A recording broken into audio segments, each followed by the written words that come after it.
Holy God, we look to you for everything. You are the source of our hope and our strength. And only in thee can we trust. And yet you, in your wisdom and your majesty,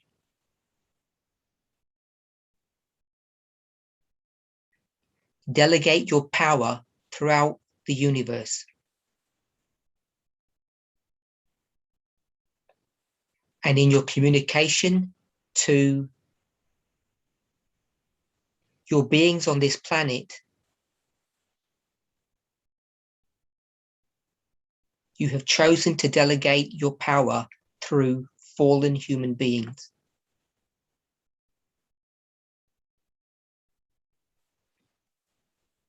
I don't question your wisdom, but I ask for a better understanding of your methods.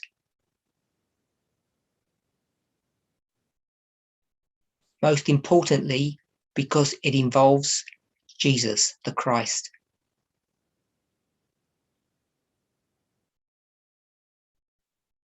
We know that he is everything to us. And when we see him coming down to earth in human form,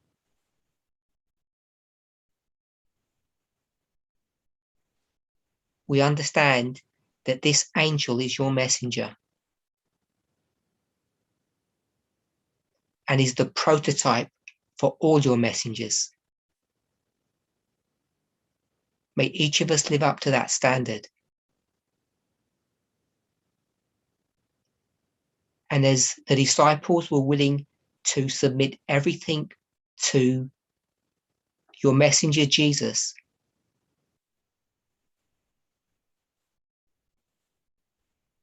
today, may the disciples of your kingdom also follow that same principle. In Jesus' name, amen.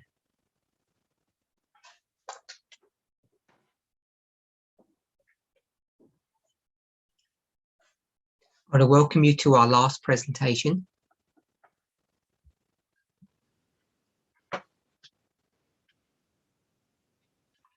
And in this final time together,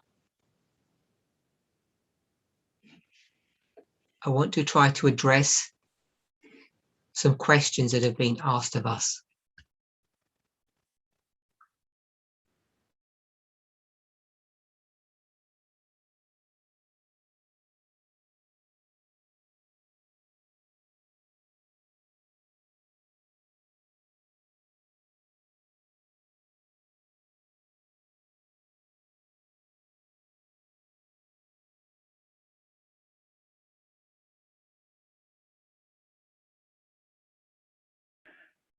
I think we lost Elder Parminder.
Sorry, everybody, we have lost the connection with Elder Parminder. We are waiting for him to come back.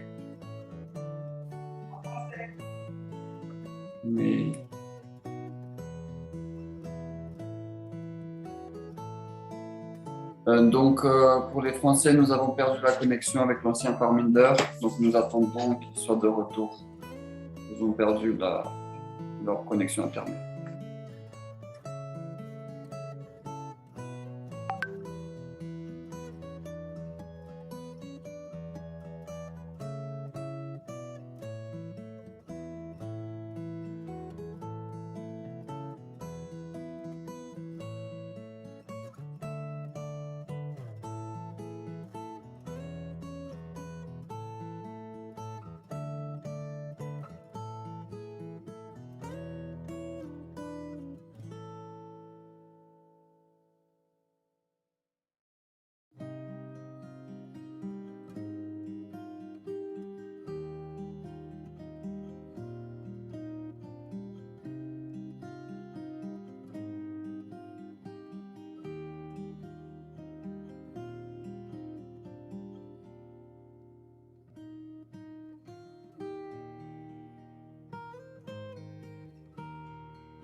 So Elder Parminder is back. We're going to be able to begin again. Just waiting for the last. Could you ask Michael to put his video on, please? Thank you.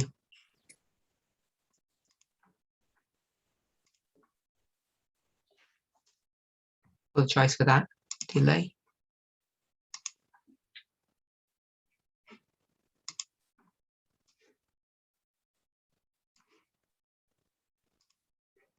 I don't know when I got cut off, but this last presentation is a question and answer session.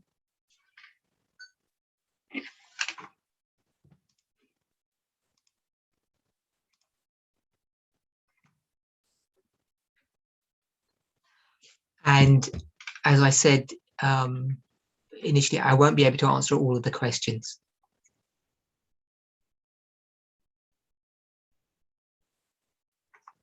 But I'll do as many as I'm able to.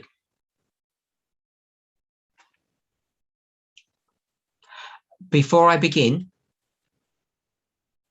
I'd like to make an apology.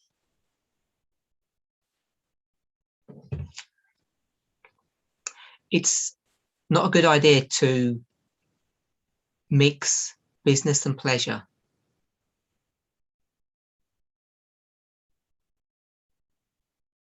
Friendship and our professional organizational interaction with one another.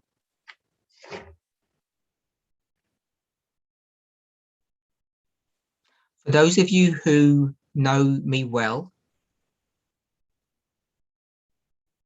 you know I have a habit of teasing people.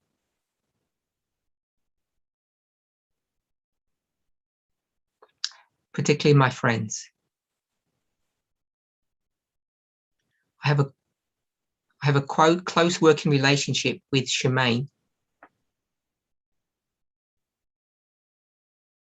And during the presentation yesterday, I teased her publicly.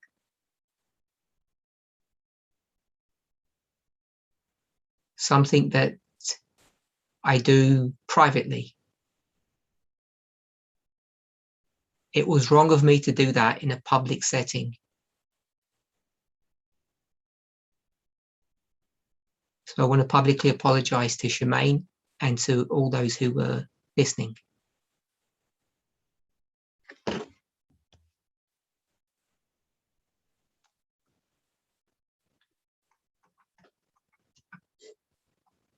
Moving on to the questions.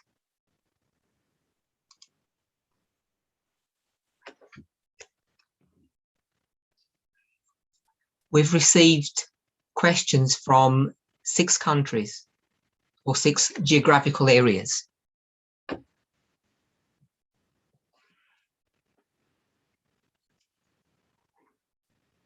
I will try to put the questions on the Zoom forum so people can see, so the translators can read them.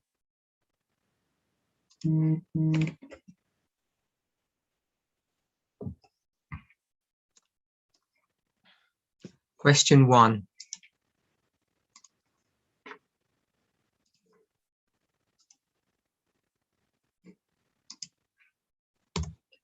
Have we reached a 50-50 balance of men and women in leadership roles yet?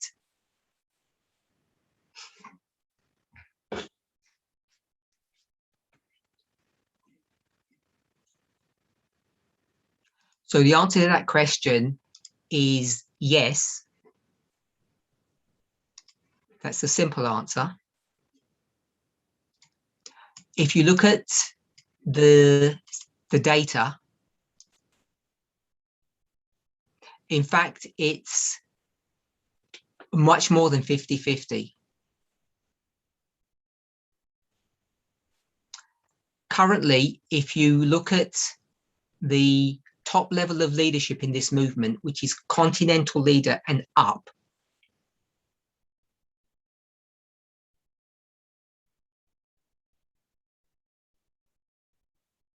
as it stands today, because we have one of our leaders on a sabbatical,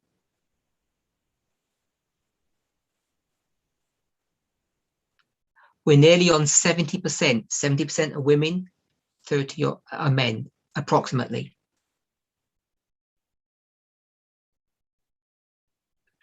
When that continental leader comes back to work, it will, I think, be around 60-40, 60 men, 60 women, 40 men.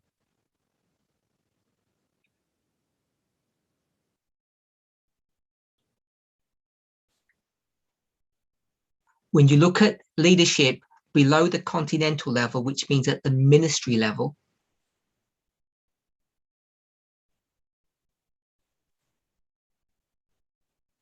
I think we're at around the same percentages.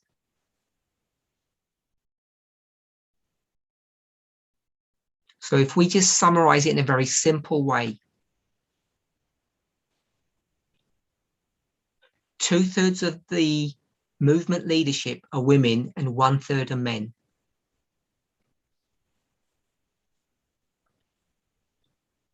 So I don't know if that's a surprise to people.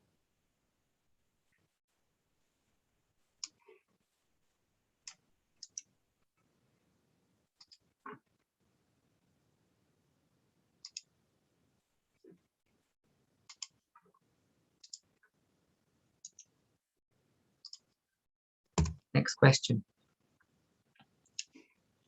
Are we intending to ensure representation of LGBTQI+ people in leadership roles?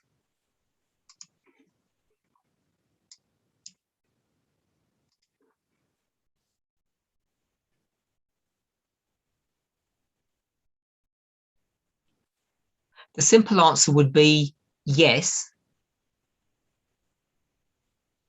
but there are difficulties to executing or putting this thing into effect.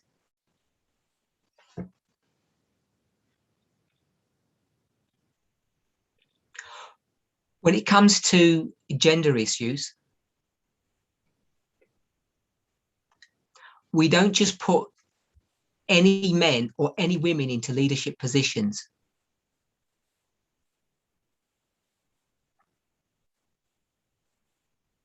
Even though we have a program of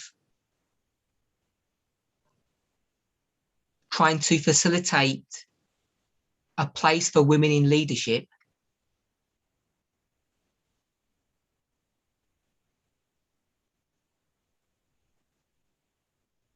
you have to choose women that are willing and able to do that work.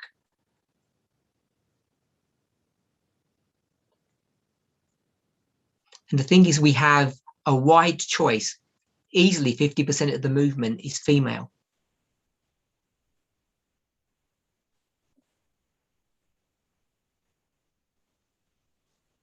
So the problem is we have not identified all of the LGBTQ community.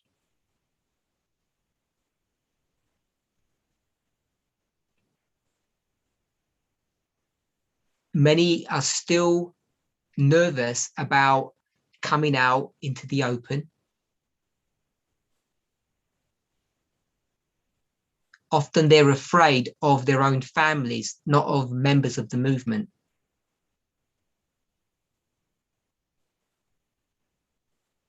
And then we'd have to consider their willingness and their capability.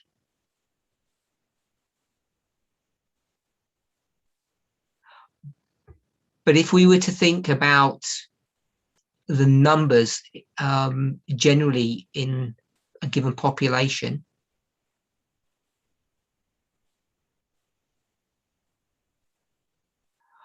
we're never going to have that many people in leadership positions who are LGBTQ.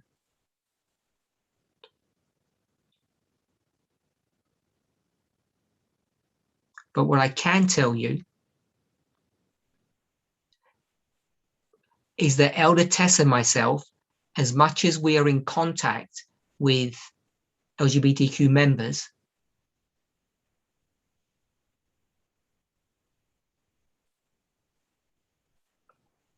we do speak to them and we do listen to their concerns and needs.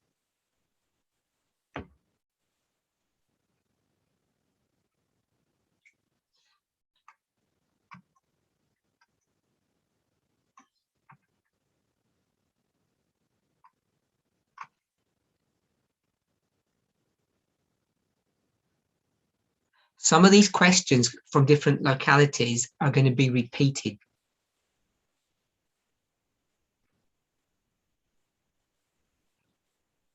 So I apologize if I inadvertently repeat myself.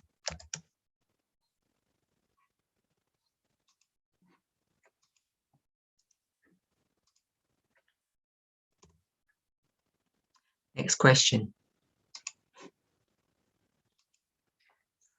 Does the leadership try to improve the transparency to all parts of the movement, both big and small parts, so all members have a clear picture of what is happening internally? In the past, it happened sometimes that we were not aware of certain weekend meetings, or for a long time, we haven't even been informed about what ministry is responsible for our part of the world. And sometimes we hear things in presentations that we haven't been aware of.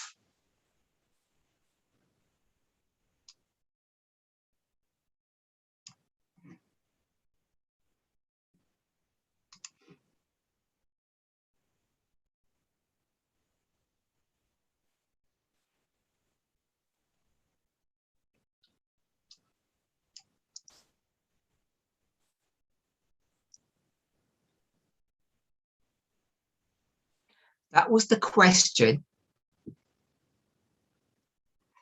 And there was a preamble to that question,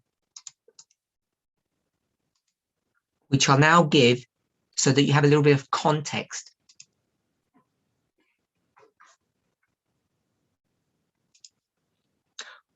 We are part of a worldwide movement, but still a small movement. People in our movement feel sometimes disconnected from it because they are all alone or only have a small group to interact with. That was the preamble. And then the question I asked, that was asked, has already been read to you.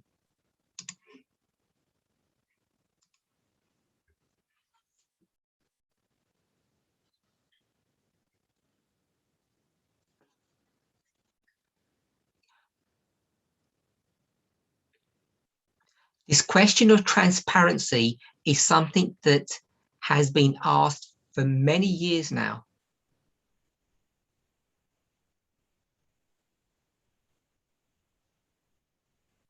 And I believe we're at a place today that is much better than it has been in the past, significantly better.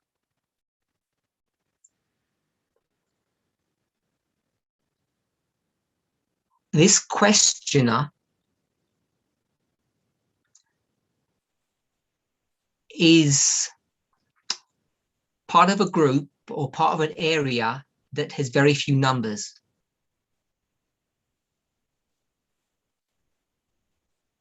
So this person is, I believe, one that's feeling disconnected because they're part of a small group.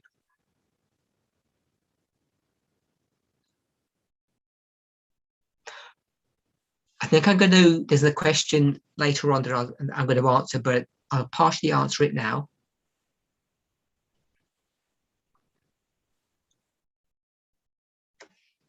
Earlier this year, I did, I think, 2 presentations on the organization of this movement.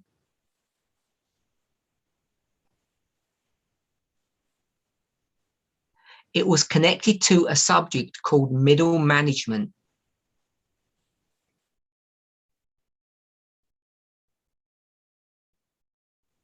Since that presentation was given to the present time,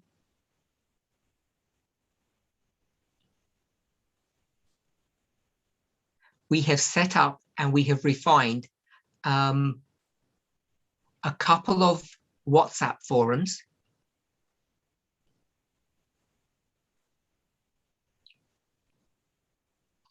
And even before that series of presentations, the media broadcast was already up and running.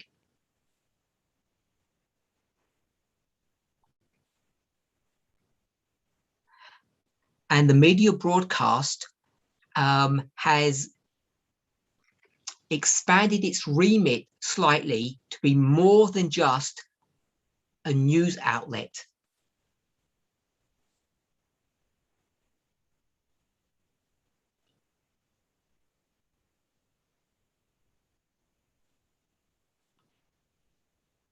Where we feel it is relevant and important,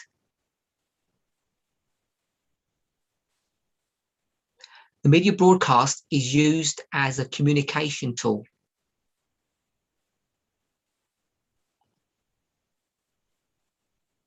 Now, coming back to those 2 groups that I mentioned, those 2 WhatsApp groups,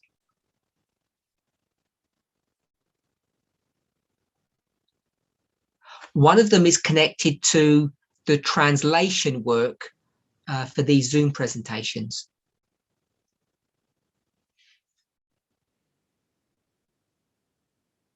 So you'll hear speakers in our studies often talk about putting something onto the Zoom forum.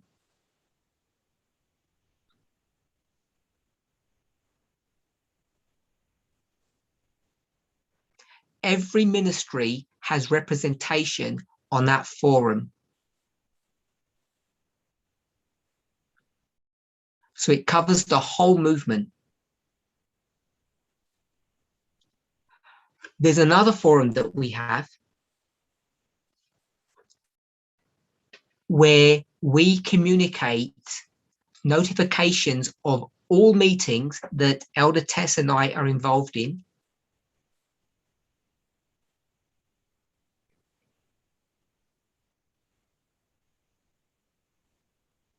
To the leaders of every ministry in the world.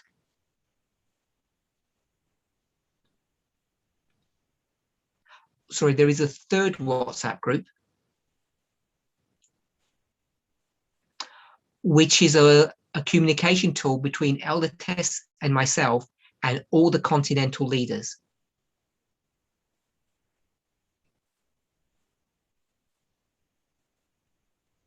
So let me summarize all of that.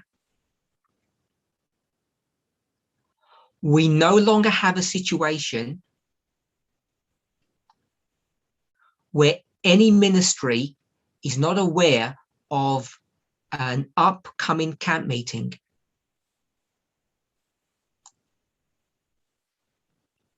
We no longer have a situation where a continental leader is not aware of an important issue that is confronting this movement.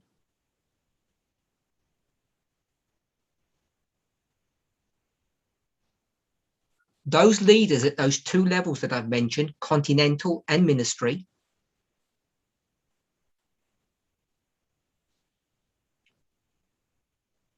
it is their responsibility to disseminate all information to its membership.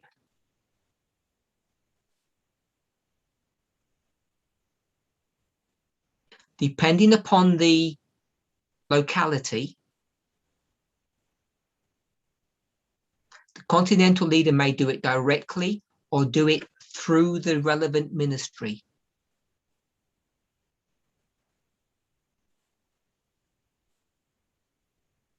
So when people speak about transparency,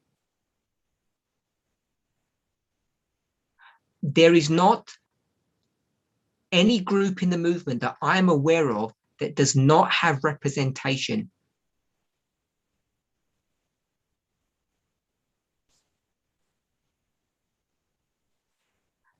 I said all of that sentence as double negatives. Let me rephrase it simply.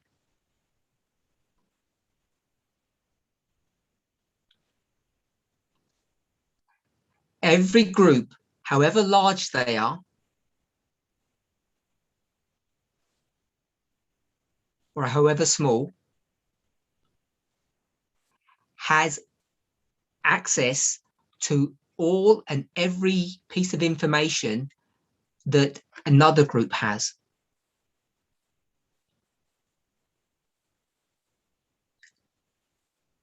The institutional setup is there.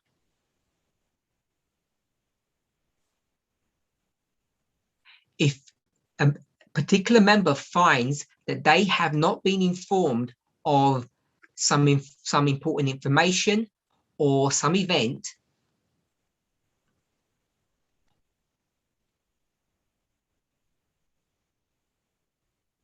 it's not a failure of the organization. There's a problem in the specific leadership that they have.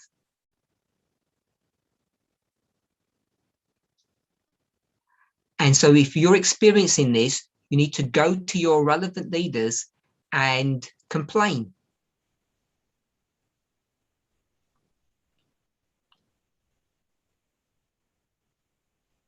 And if you don't get your needs addressed, you can go to your continental leader. And if they don't address your needs, you can come to Elder Tess or myself.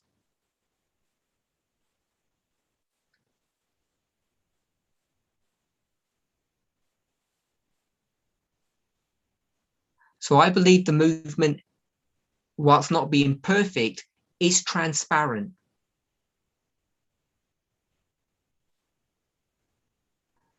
And every individual today has access to all the information that everyone else has.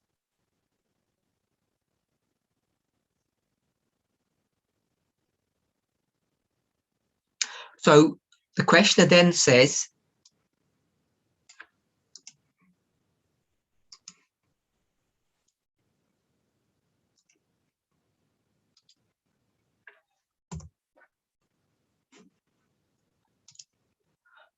a movement-wide newsletter would be helpful, perhaps, to improve this, or a website with regular updates and information.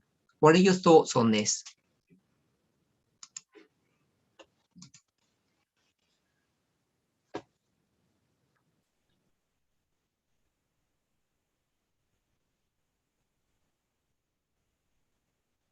At the moment, we don't see any value in having a newsletter or a website.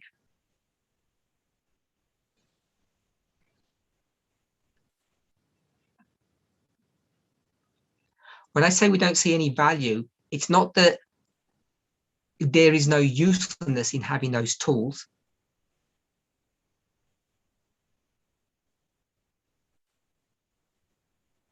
It's that those tools in our current organizational structure would not give any new or additional information than you're already receiving.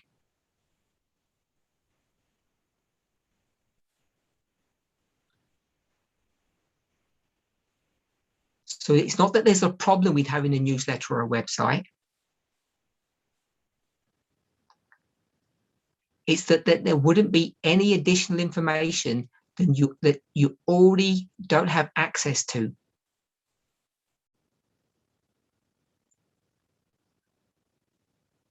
If everybody was doing their job properly.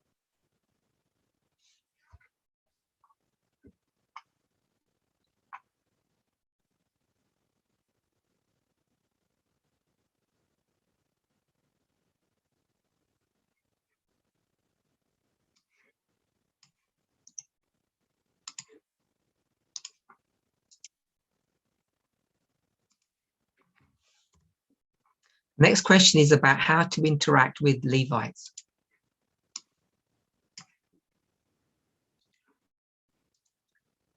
Is there a playbook, or would it be beneficial to have one for how to reach people with our message outside of the movement, starting with the Levites? A playbook that, for example, describes what subjects and in what order the message should be brought.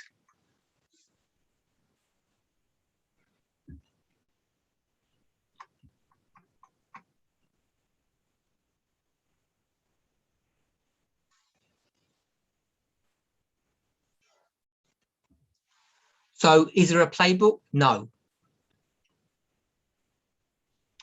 Would it be beneficial to have one? It depends who you ask.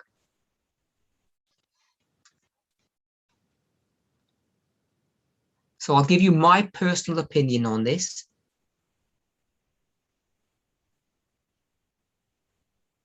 I don't believe that there is a one size that fits all.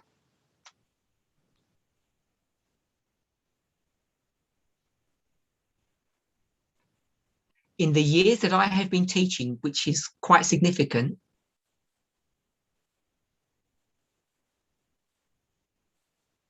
stretches over several decades, I have never found that a set playbook works. I think it's a bad form of evangelism.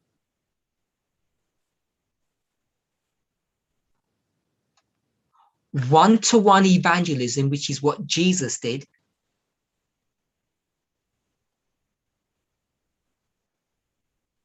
requires, only works. It only works if you follow a certain principle, which is meet the needs of the individual.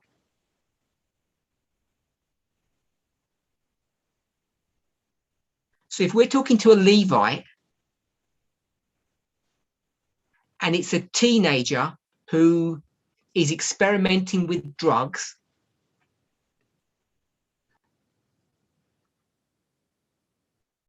or it's an abused wife,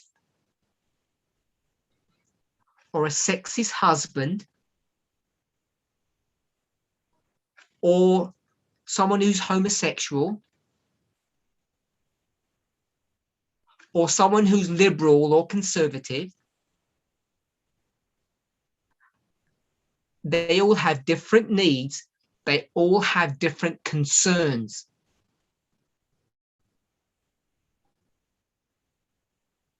So if there was a playbook, it would say, listen to the person you're trying to help.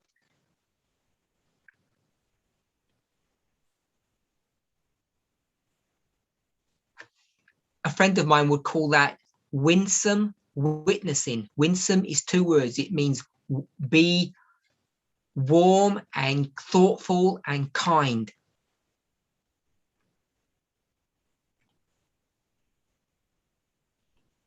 Having a set list of study items to go through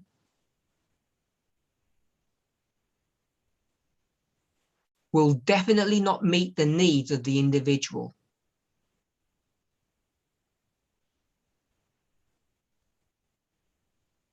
Especially when it comes to the introductory dialogue that you have with them.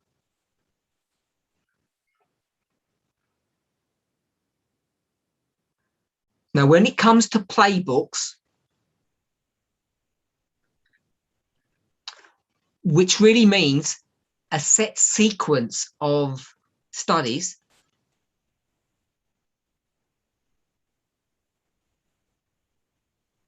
we already have one. It's called the baptismal. We'll call it the baptismal guidelines.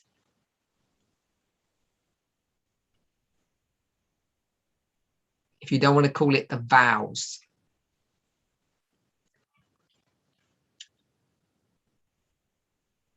And the reason why that playbook is useful,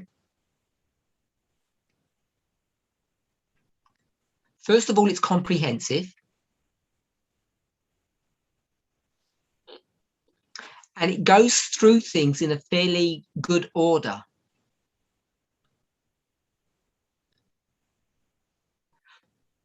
And it describes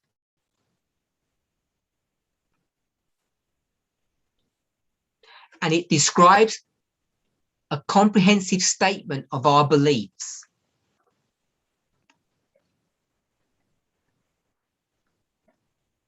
So instead of calling it vows, perhaps we should call it a statement of our beliefs.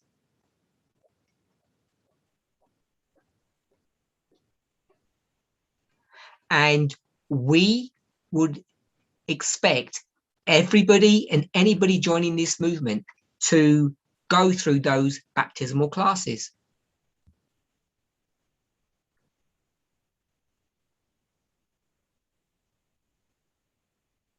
Now, I'm not saying that those statements of belief, those vows, are not subject to change. They are.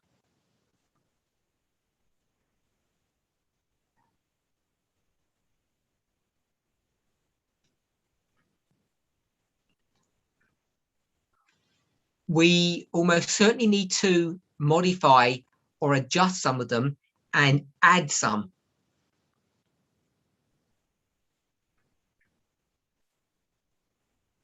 But separate to that, they give a good structure, a good guidance to our teachers in how to deliver the message to members.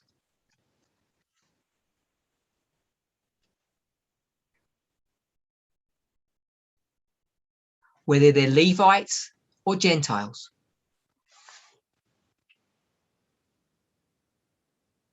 The rules for membership are the same. We don't have a two-tier system.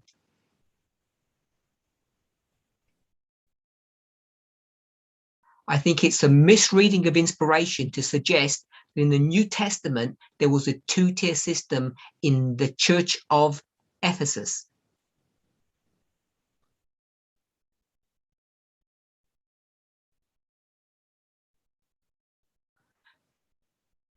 Now, I want to take this opportunity to speak to all of our baptismal teachers.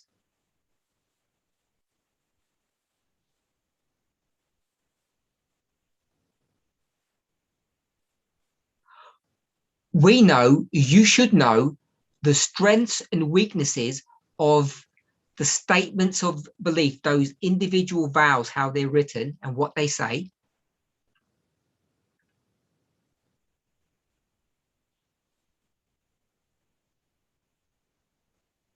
And you should know where something is law and where something is good advice.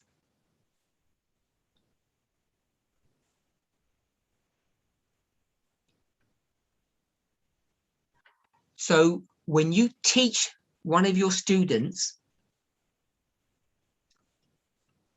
you have to be attentive to, I'm just going to say 3 things. We'll say 4 things, but there are more. Some of the language of those statements is out of date.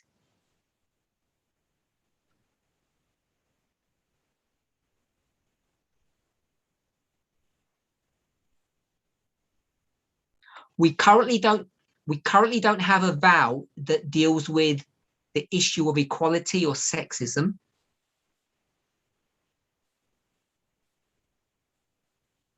Some vows are law and some are good advice.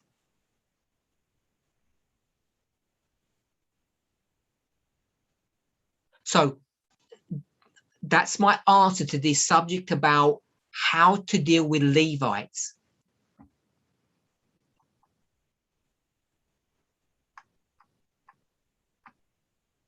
Introductory discussions should meet the individual needs of the person.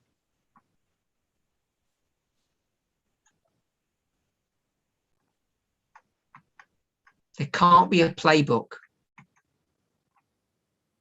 But once they decide to join the movement, then there are already set procedures, a playbook, if you like, that guides how we should dialogue with them.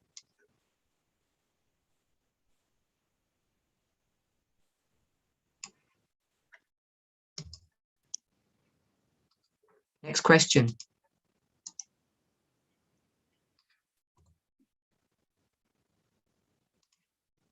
Following the presentation on organization at the international level, I would like to know what is the situation at the moment, because since the split in 2019, there are ministries that we don't hear about anymore.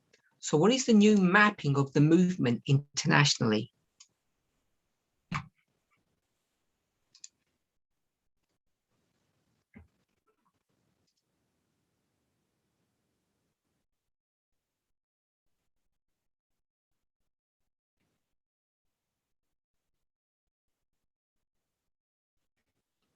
So I guess I should apologize here.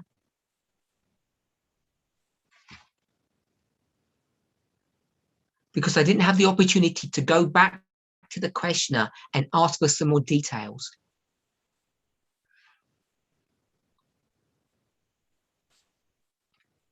So I'm not fully sure what's behind the question.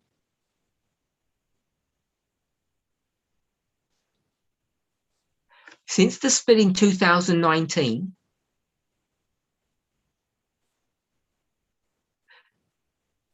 the questioner says that there are ministries that the person no longer hears about.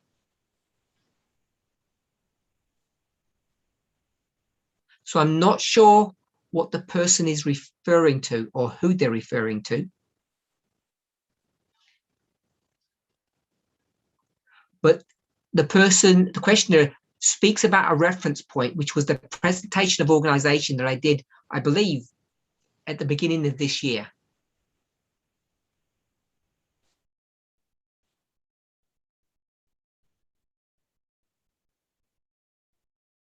Since I did that presentation, there has been no new mapping, as the questioner puts it, of the movement internationally. Nothing has changed.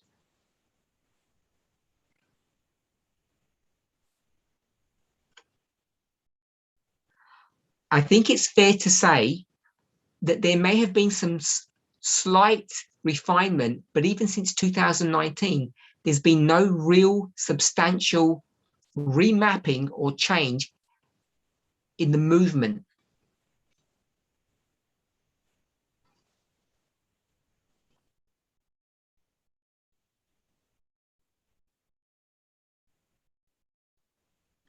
Nothing has changed in the movement over the last 12 months, organizationally.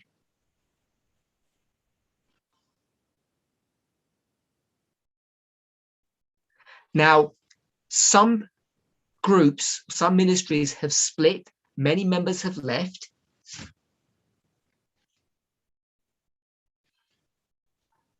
Some ministries have changed their names, but separate to those issues, there have been no changes. If you have a specific question on that, I have to urge you to go back to your ministry leaders or your continental leaders that should be able to answer those questions relatively easily.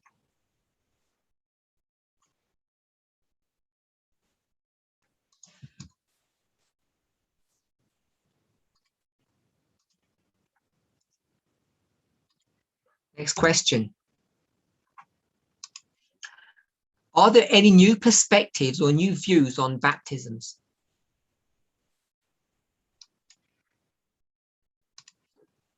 Simple answer is no. We have no new views on baptisms. Now, again, I'm not sure why this person is asking this particular question.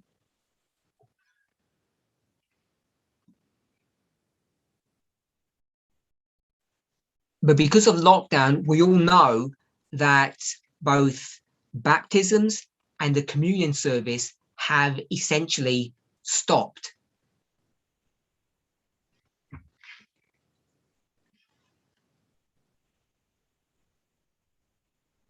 But already in certain areas where local leadership feel that it is safe,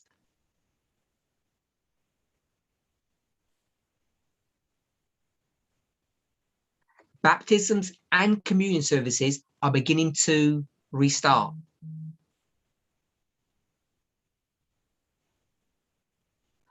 So, two areas that come to mind immediately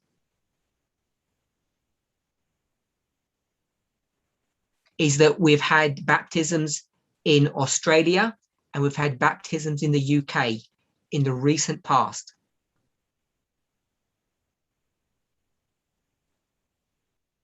I'm not saying they're the only areas, but they're two that come to my mind immediately.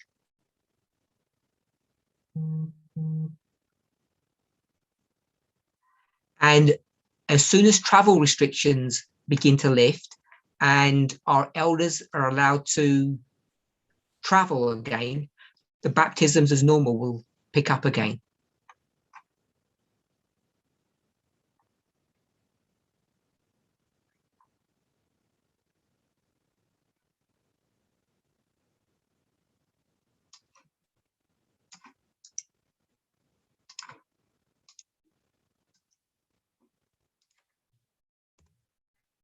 Next question. Should people who have not gone through baptismal classes be allowed to call the Levites?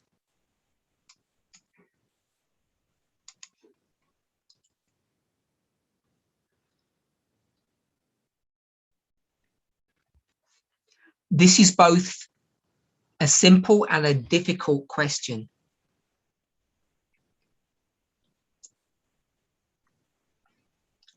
The simple answer is we don't restrict anybody from doing anything. We can't.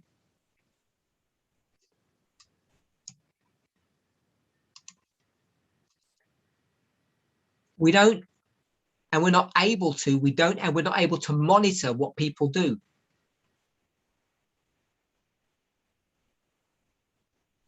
And if God or Providence puts you in a certain place at a certain time with a certain person, place, time, and person, then you have to move forward.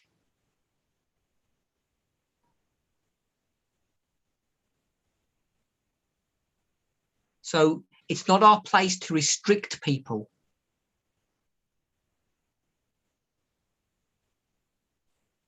You should know that some of our baptismal teachers are not yet baptized.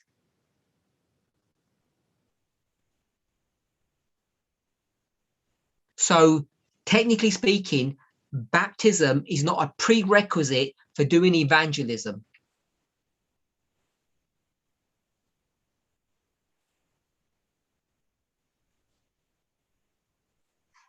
That's the easy answer. The more complex answer is that in a certain area, in a certain situation, we would not want certain people to represent us.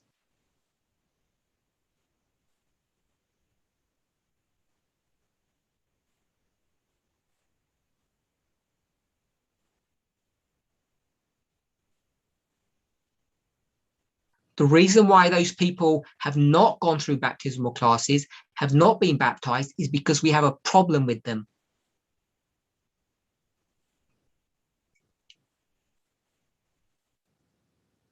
They're independent atoms. And we would not want them calling the Levites into this message. But the questioner asked about being allowed. The problem with that is those types of people do what they want without asking permission.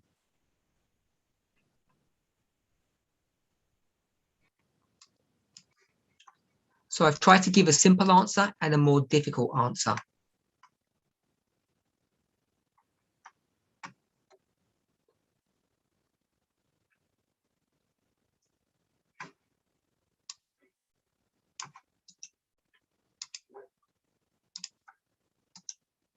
Next question.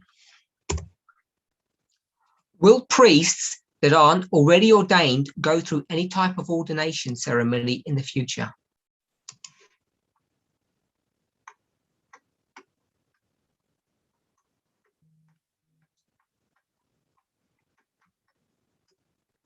Simple answer is yes, they will. We currently only consider or only are considering baptizing elders.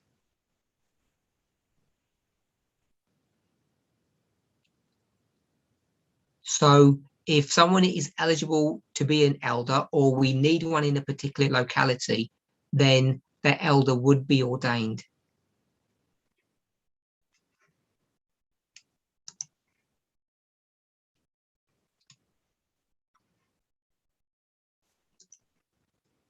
Next question. This is in 3 parts. Every organization has a name. What's the name of this movement?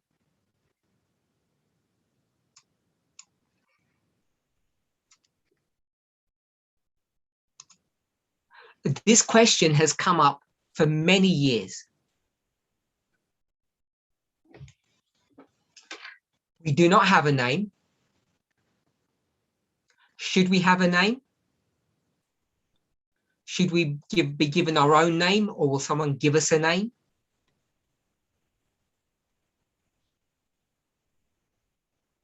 We have grappled with this question for a long time. I'll give you 2 examples of churches, or as this person says, organizations. If you take the Church of Ellen White, then they gave themselves a name, Seventh-day Adventists. So you might argue that we have a precedence there that we should be naming ourselves.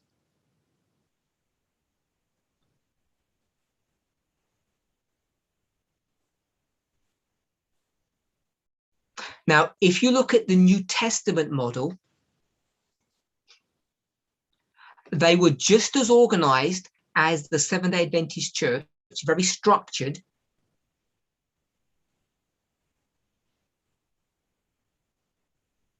They had a council, they had representation.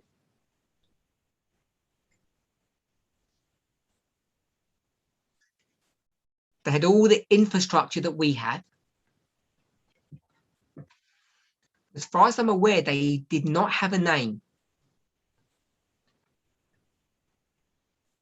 So maybe that would be the precedence, that we don't name ourselves.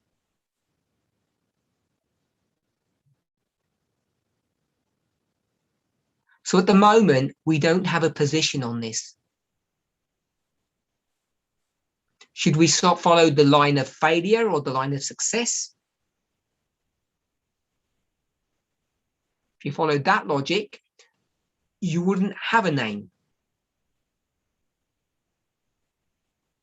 If you looked at modern Israel and ancient Israel, then the argument would be that we would have a name.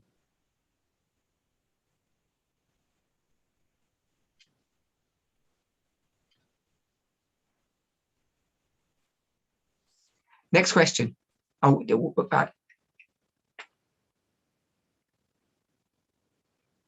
I'm sorry, I don't remember what I said.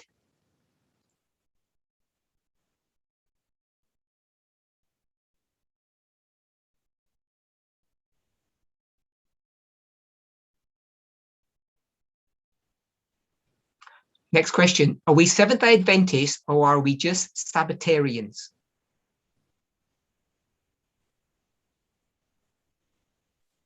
So I'm just going to use, in a very simple way, Daniel 2.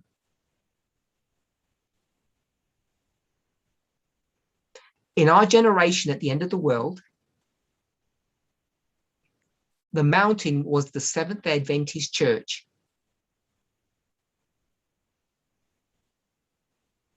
And the stone is cut out of that mountain. It has all the same nature, all the same properties as the original stone.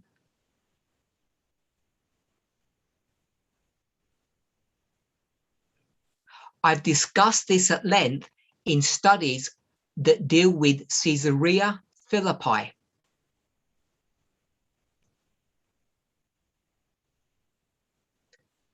Where Jesus speaks about himself being the rock and Peter being the stone.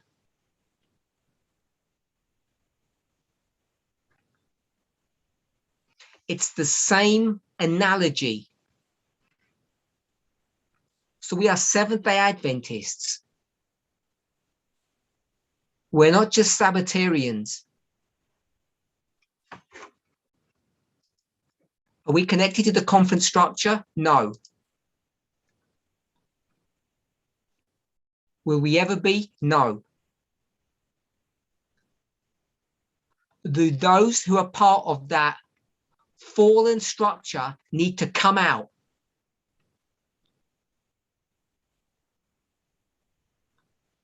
Yes, they do. It's the same dynamic as the church in the time of Christ. Question 3. Where is our headquarters located? I think it's a rhetorical question because the question knows we don't have headquarters.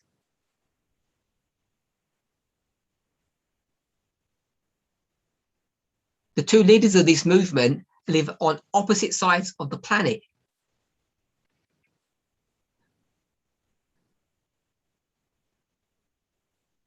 And you'd certainly think that if we were going to have a headquarters, they should both go to work at the same place, which means they need to be co-located.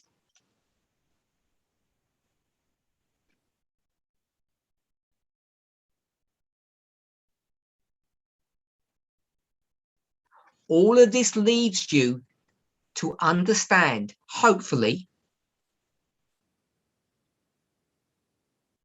that this worldwide movement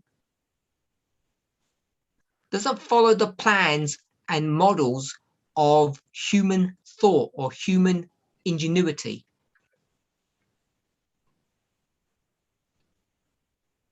We take one step at a time as Providence directs.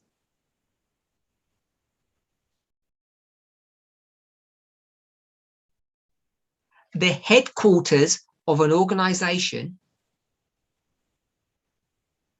is normally associated with the head of the organization. That's where they go to work. So you can see how this idea of having a headquarters somewhere on this planet just would not work, does not work.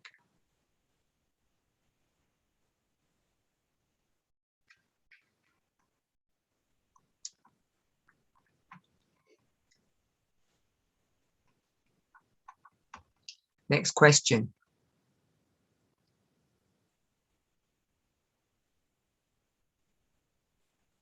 So this one I'm not going to post, I'm going to read out because there's too much details to give the questioner away.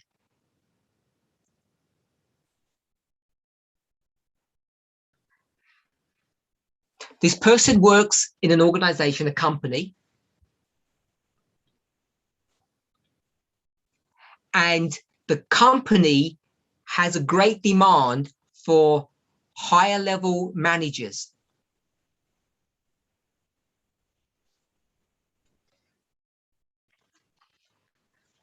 Senior staff.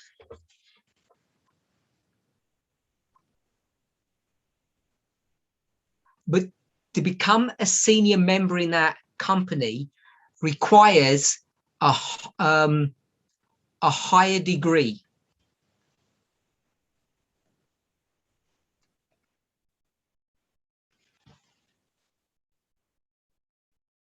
A master's, if we're all familiar with that concept, which is a postgraduate qualification. Now, I'm going to give some information away.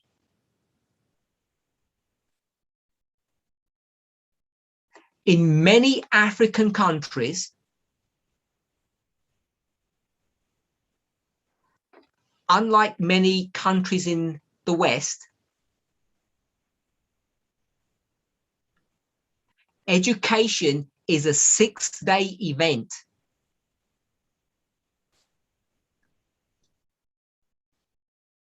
So you're required to attend your course on the Sabbath.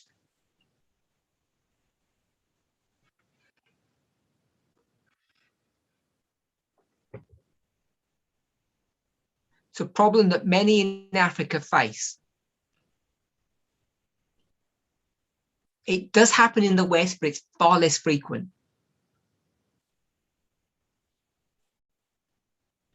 So the question is obvious. The person wants promotion. The company wants its staff members better educated so they can be promoted.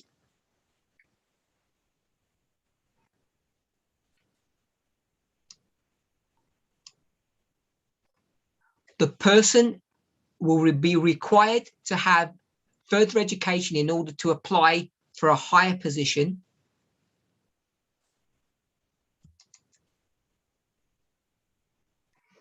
The master's degree requires that they attend lectures on Sabbath.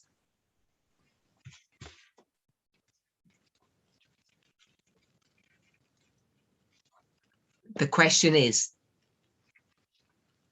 it okay to study on Sabbath?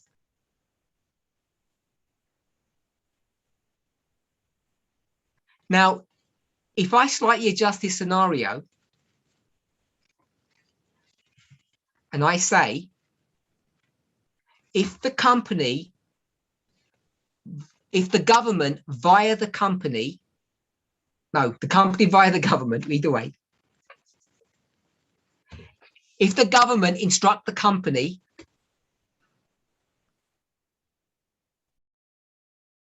that the company needs to operate on Sabbath by law,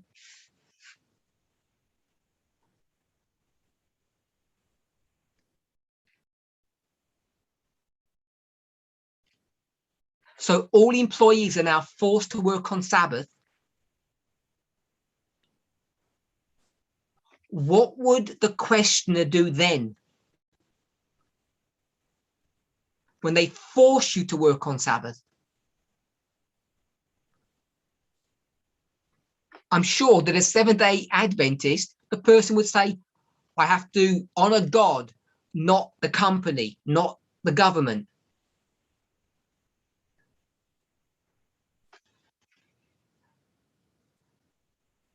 Remember the baptismal vows. Some are good advice and some are law. This is one that is law.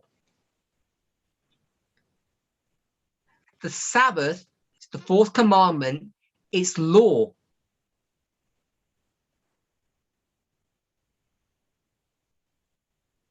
What I don't understand, and I'm not criticizing this one person,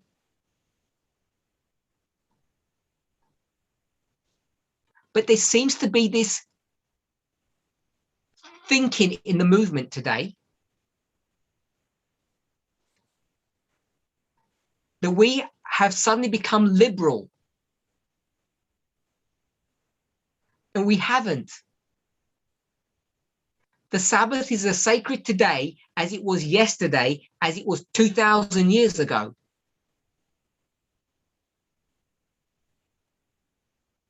As it was at creation. If a person wants to break Sabbath, they're free to do what they want.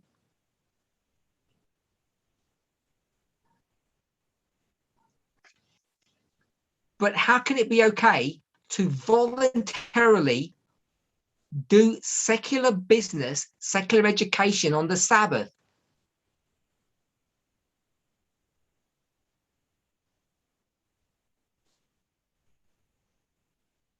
It's breaking the Sabbath. Now, if you want to break the Sabbath because of money, we will call it filthy lucre.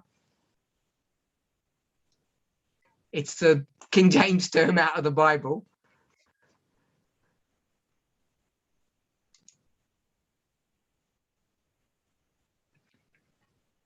Bad money, evil money.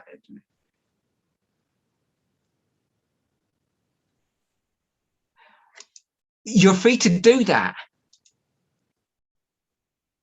But I don't believe God gives permission to do that, and so neither can I.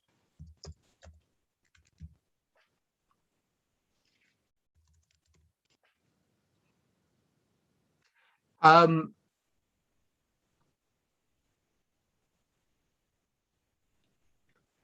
just thinking where I was quoting from. So I was quoting from 1 Timothy chapter 3, verse 3. That's where the 1 Timothy 3:3 is where the term filthy lucre is found, but it's just bad money. Okay, next question. This one is also from Africa. You'll see that by the nature of the question.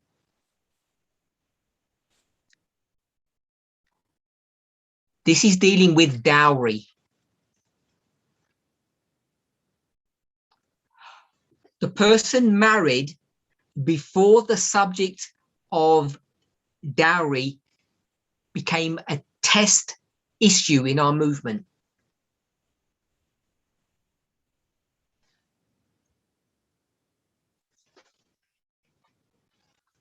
They agreed to pay dowry before they joined the movement.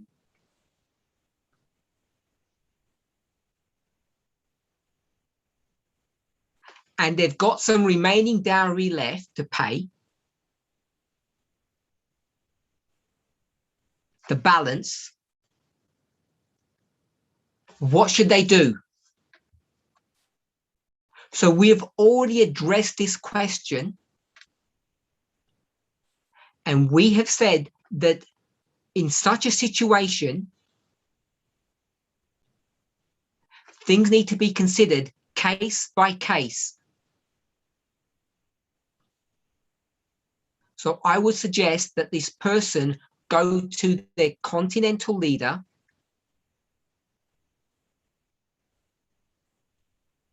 lay out the details of this situation to them, and get their advice and counsel.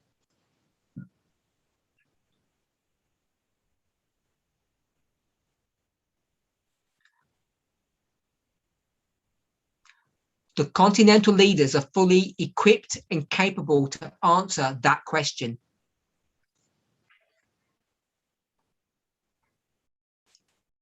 Because it's not new, it's something that we've dealt with already.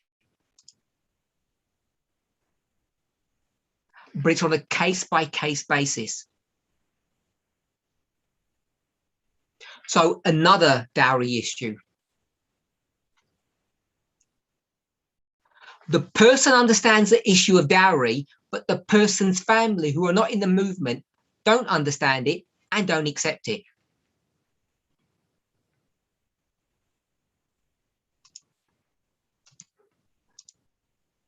Now, this shows the sexism in the thinking of the questioner.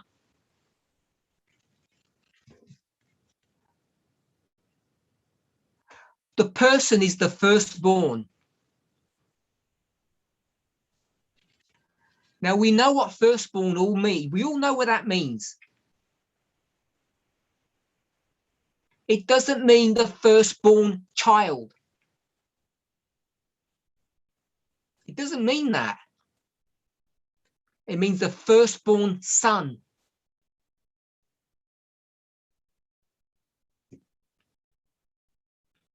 A child and a son are not the same thing. A son is gendered, a child is ungendered.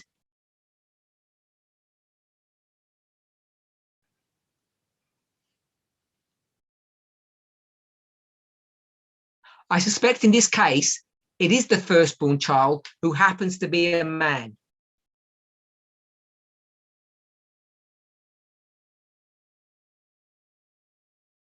But this idea comes from the Old Testament, and all the girls are excluded. It's only the firstborn boy that is of interest.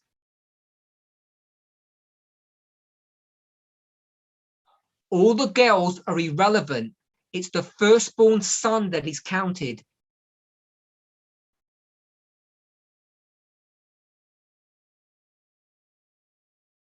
So this eldest son is the one that's always consulted when the other siblings are about to be married.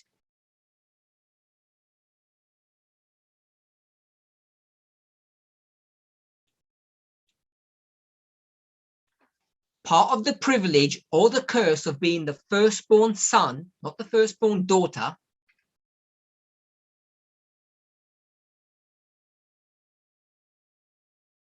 is that they're not only required to give advice and counsel on this marriage of their sibling,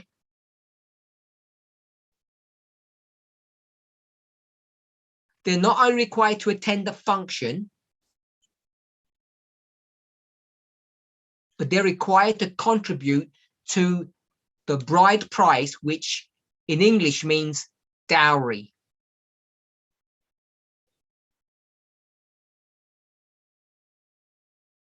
And as you would guess it, this person has got siblings, brothers, because he's only dealing with the brothers, because they're the only ones that have to pay dowry.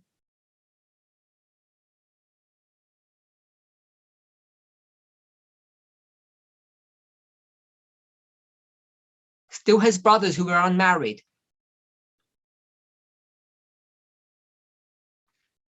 What is the person supposed to do? My father trusts me a lot and cannot do anything without me.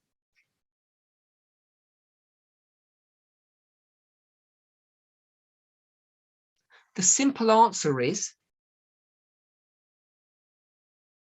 choose whether you will serve a man-made structure or whether you will serve God.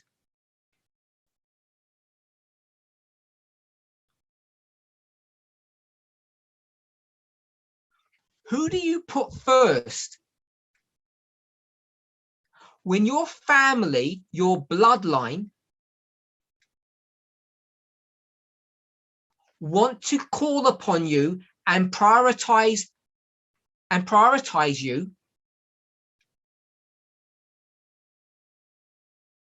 or your spiritual family says you need to go another way,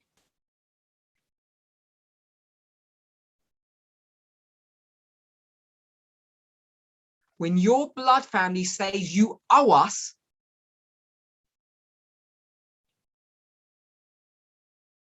because we share the same blood, the answer has already been given in inspiration. Jesus says, These are my brothers. These are my sisters. These are my mothers.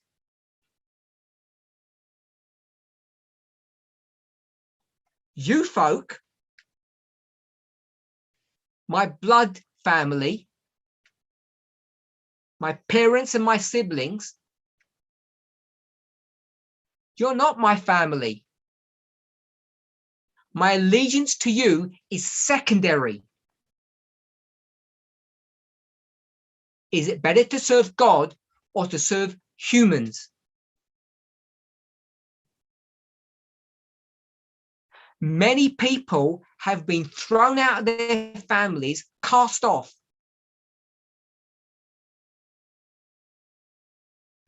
If this was a story from Saudi Arabia, and we were to say, who are the good people and who are the bad ones? We would say, amen. We would be clapping for those converts.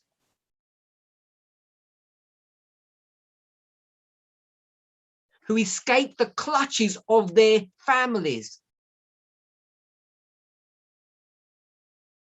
Who walked away from their traditions. This is the same issue. It's painful. It's difficult. But it's necessary to follow God rather than your parents. And does it come with a price? A price that is too high for many people to be willing to pay it.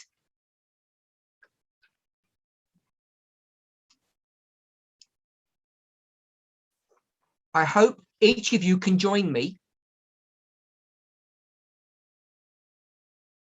in praying for this questioner, that this man would have the strength to follow principle rather than policy.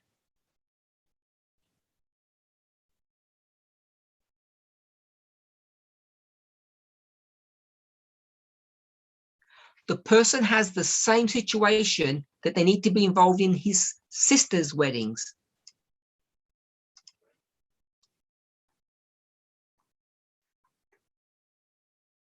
Again, the details of what involvement he can or cannot have has to be worked out on a case-by-case basis.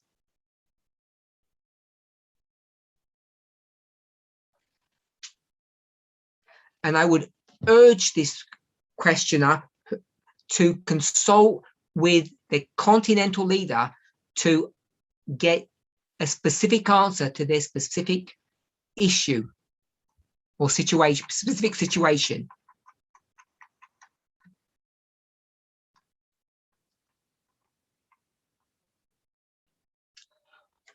We had a technical problem in our presentation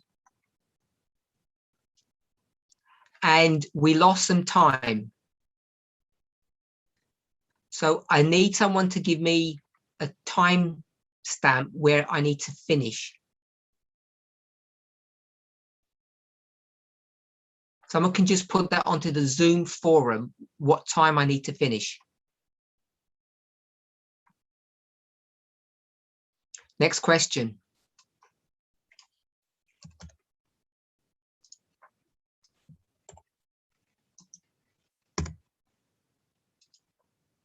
Why shouldn't we observe the Sabbath from Saturday 12 a.m.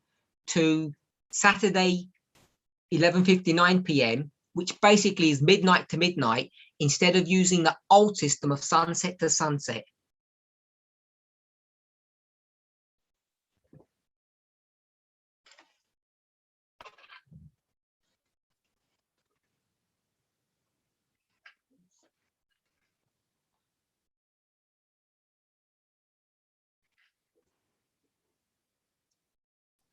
Because we follow the principles that are given in inspiration.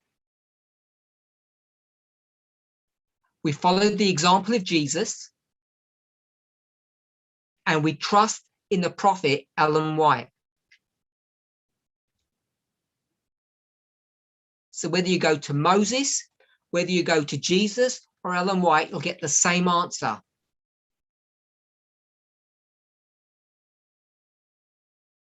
Sunset to sunset. Not midnight to midnight. And the person calls it the old system. I call it the true system.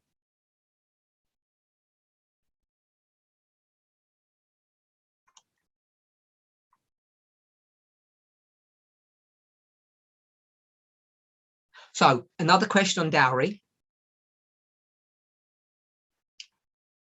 How are we going to deal with the dowry system, particularly in our country?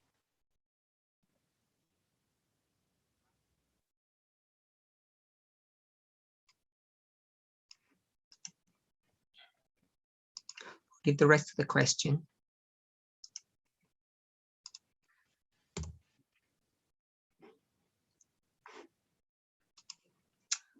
Dowry is one of the major cultures in the country that you can't avoid easily. How are we going to deal with the challenges when we decide not to pay? If the parents of the bride insist for the dowry, what are you going to do?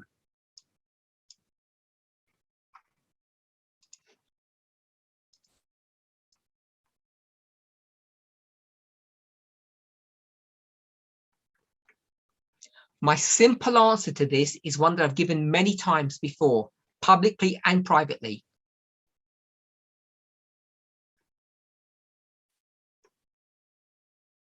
If you live in a place where you put yourself into physical danger if you're not going to pay dowry,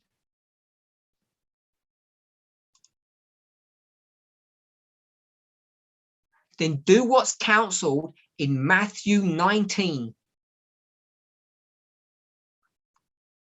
Choose to be celibate for the kingdom of heaven's sake.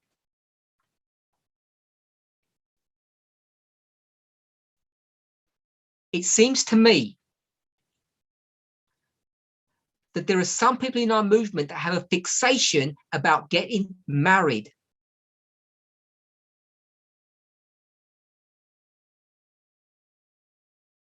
And if you want to put your desires for marriage above the principles and guidelines that God is leading this movement in,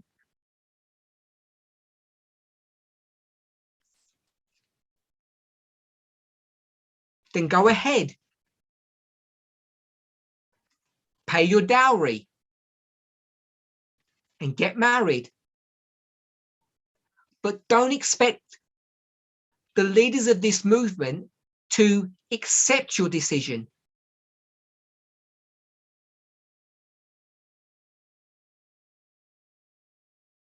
Either don't marry, or if you can't contain yourself, expect pain and manage it.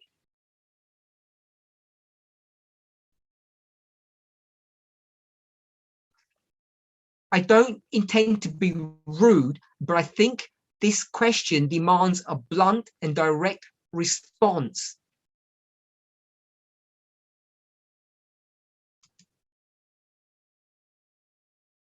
If you can't get out of a dowry, just don't marry.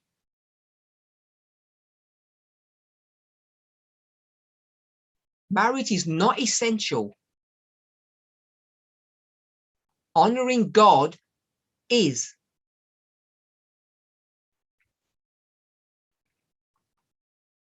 There are plenty of this issue is not just one of human passion or human drive. It's a cultural issue. There are plenty of people who choose not to marry. And it's not just a personal decision. It's a decision that is shaped and molded by the society or the culture in which they live.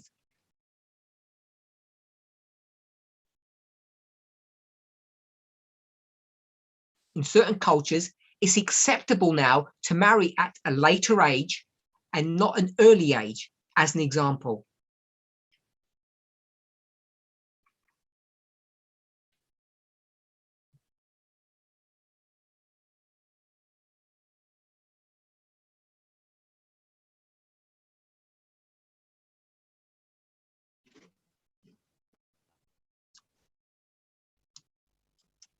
Next question. Does the movement have an organized workshop for Bible workers across the globe? And if we don't, which the questioner knows we don't know why they ask it that way, why don't we?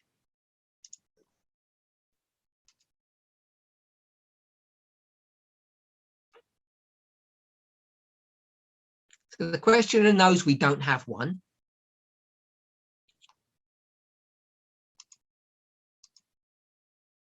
And the question is, why don't we?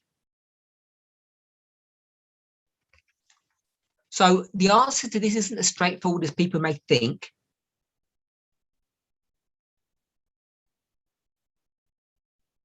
Because the question that I would want to ask is, who would run the workshop? And how could we have a workshop where all the Bible workers come together, because we cover so many time zones?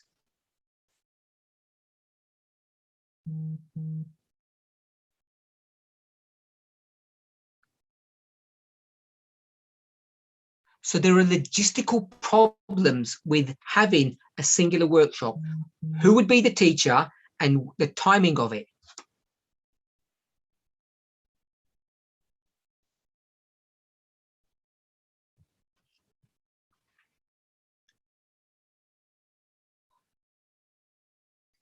There is no philosophical reason why we don't or we shouldn't have some kind of workshop.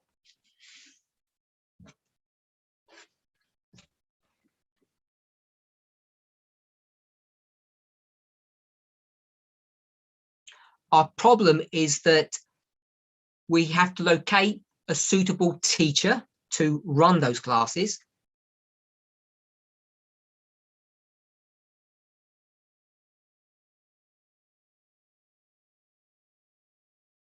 We have problems with the timing.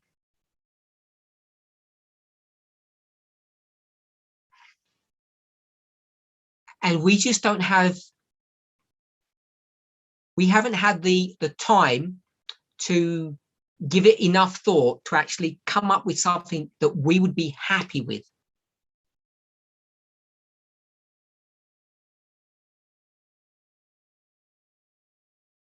It's not a bad idea, but let me put it this way. I think it's better to do nothing than to do something badly.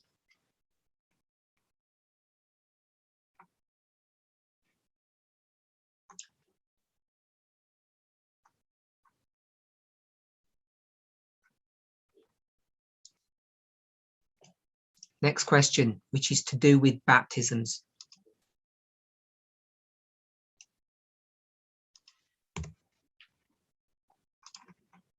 Why can't the movement leadership delegate temporary authority to someone, especially when there is a demand for baptisms or the ordinance of communion?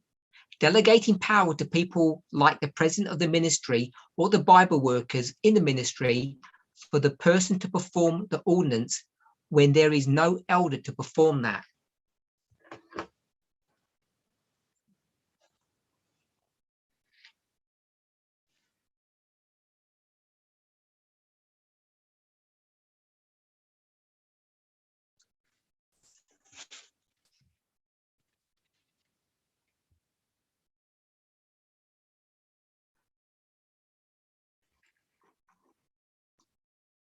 Like the rest of the world, we have looked at the lockdown due to COVID-19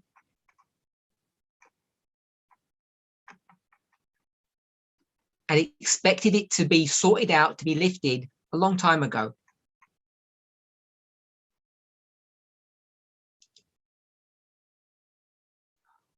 like the world, we see that we're coming to a place where the lockdown is now being relaxed.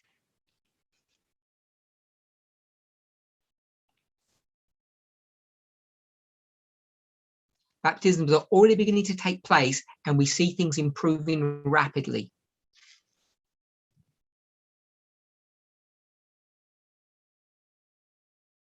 So we don't see the need or the necessity of temporary delegation.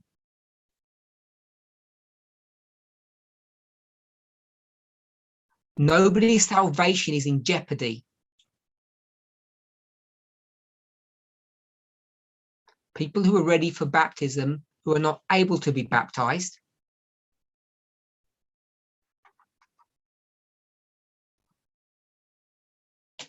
are not in danger of losing their salvation.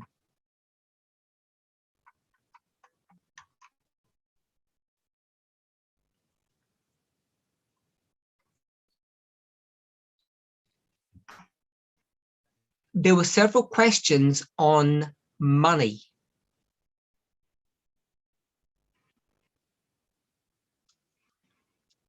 All of the questions on money came from one geographical area.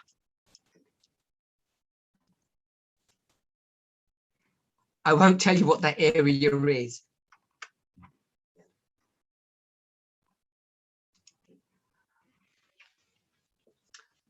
I don't have time to answer all the questions, and we only get one in.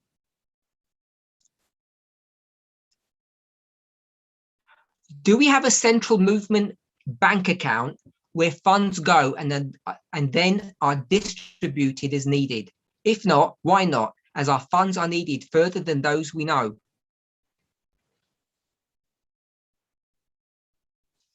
I have not posted it. Oh, sorry, I didn't press the button.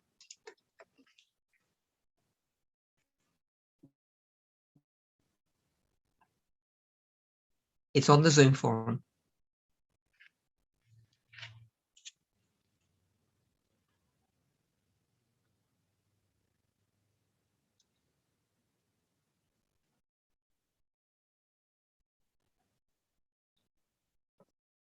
So this is another rhetorical question. I don't know why I get so many rhetorical questions.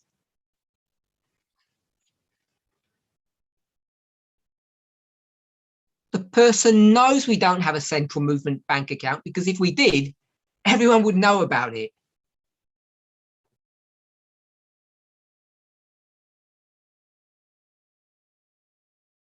Because if we had a secret one, there wouldn't be any use on having it, because no one would be putting their money into it.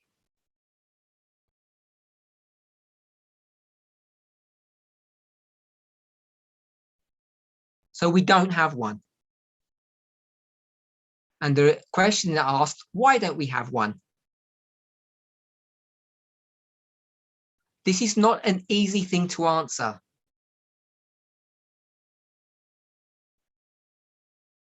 There are two problems, at least.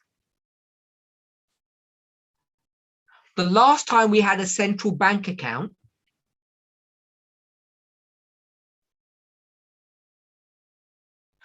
the people who had control of the money ran away with the money.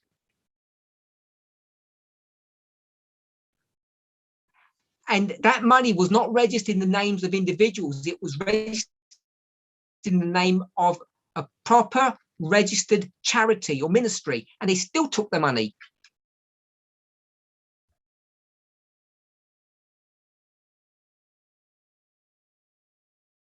So don't think just because you register something, it's safe. It's not.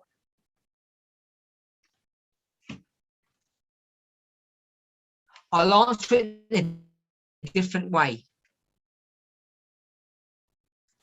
We have a model today of decentralization, not centralization.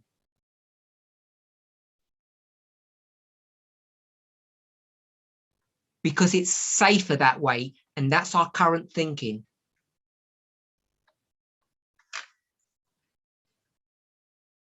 Secondly, if we had a bank account in one geographical area, we'd have to choose what that area was.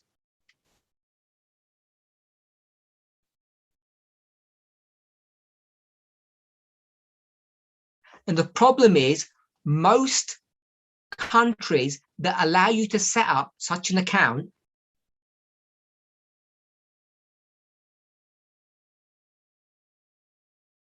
limit the way that you're able to use that account. And it becomes difficult to send money internationally.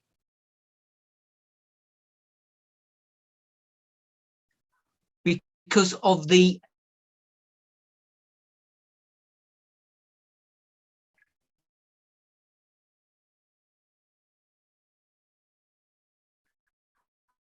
money laundering rules that there are. Because of the money laundering rules that are in existence. So there are two simple answers. The last time we had a central bank account, money was stolen.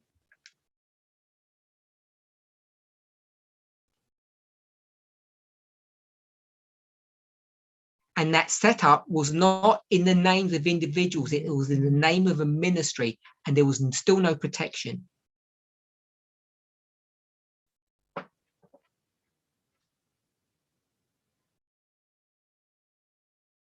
And secondly,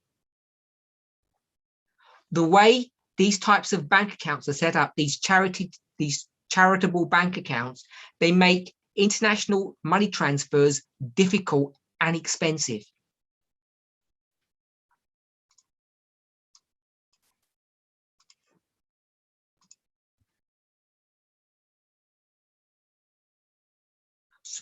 So what looks good on the surface, in reality, is not such a good idea.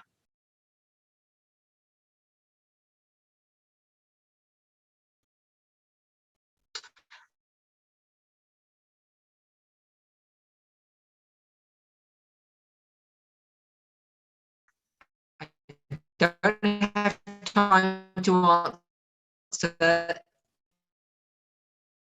any other questions.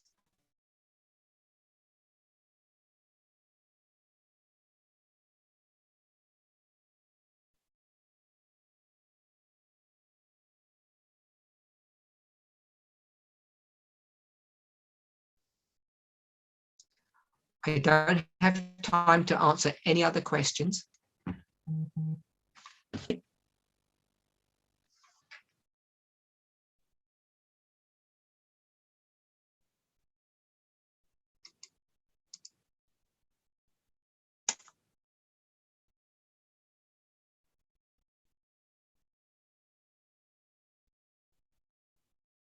Hello?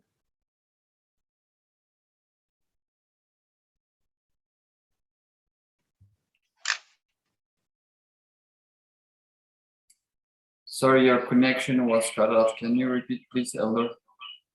Is it okay now? Yes. So I want to repeat what I said.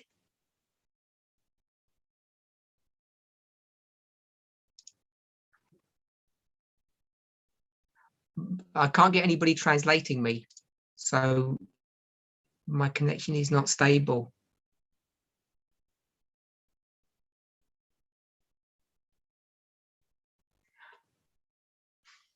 Okay, I said that was the last question I could answer.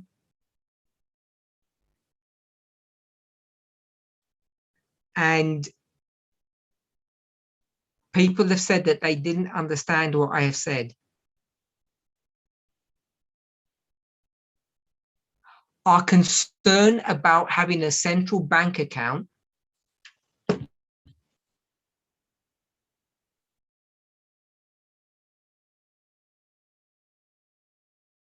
is that the dangers and the risks outweigh the benefit.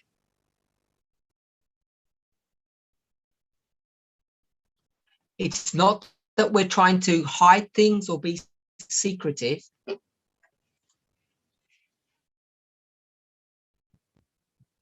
it's that we don't currently believe that a centralized model is workable or is good for this movement.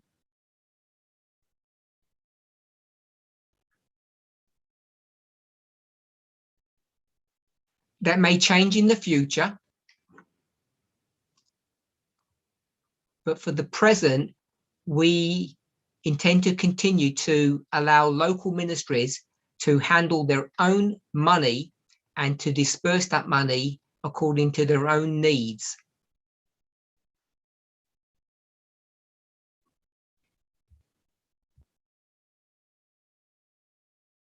So I hope the answer to that question is clearer now. There were several other questions that I don't have time to address. And I want to apologize for the technical problems we've had today. It's as off-putting to me as it is to you. Let's close with prayer.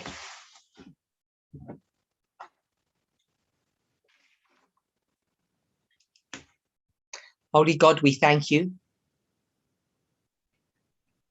Often we think we are in control of our own destiny. We think that the plans and ideas that we have are our own. Yet you have a mystical way of combining the human and the divine.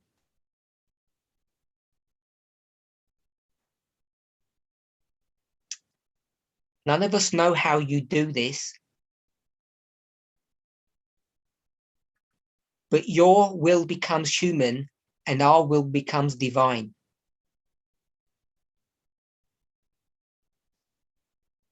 And the combination of the two always results in your will being done, but often in the way that we would not imagine it to be done.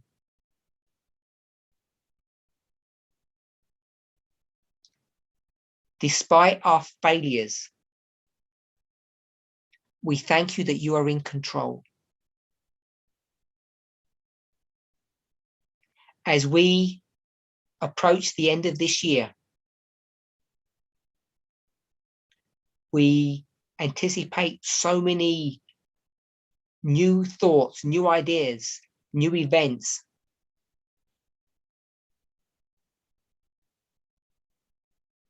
Please help each of us to understand you, to understand our relationship with one another. And like our forefathers, our foremothers, that we would put the kingdom of heaven before our own interests.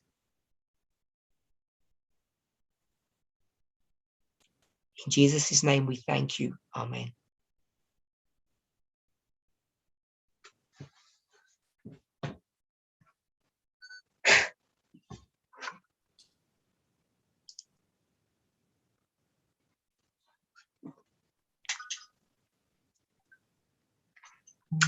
Au revoir to everybody and thank you. Au revoir à tout le monde.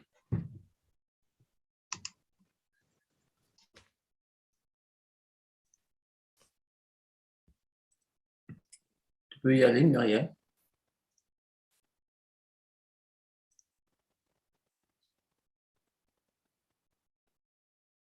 This is it. So the Eden to Eden camp meeting makes the right choice is over.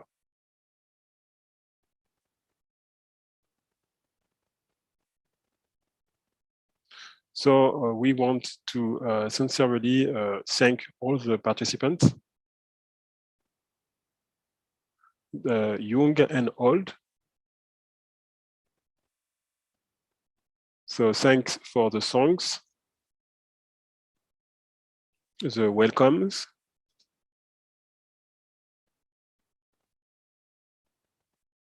So we want to thank the translator and the technical team.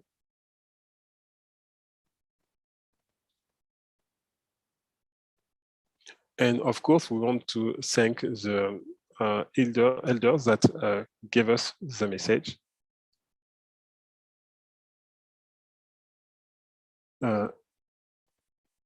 Elisa, Natasha, and the two elders, Tess and Parminder.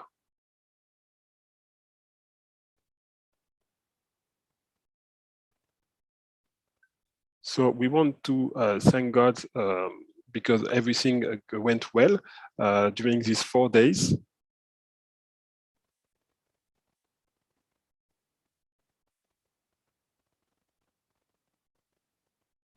So as always, we want to encourage you to come back to this presentation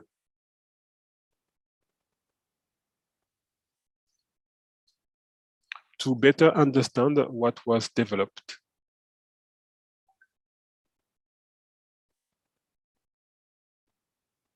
For allowing the message to make the necessary transformation in our lives and in each of us.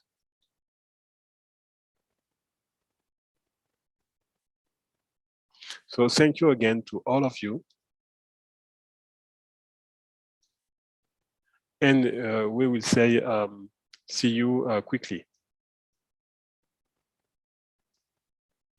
May God bless every one of us, of you.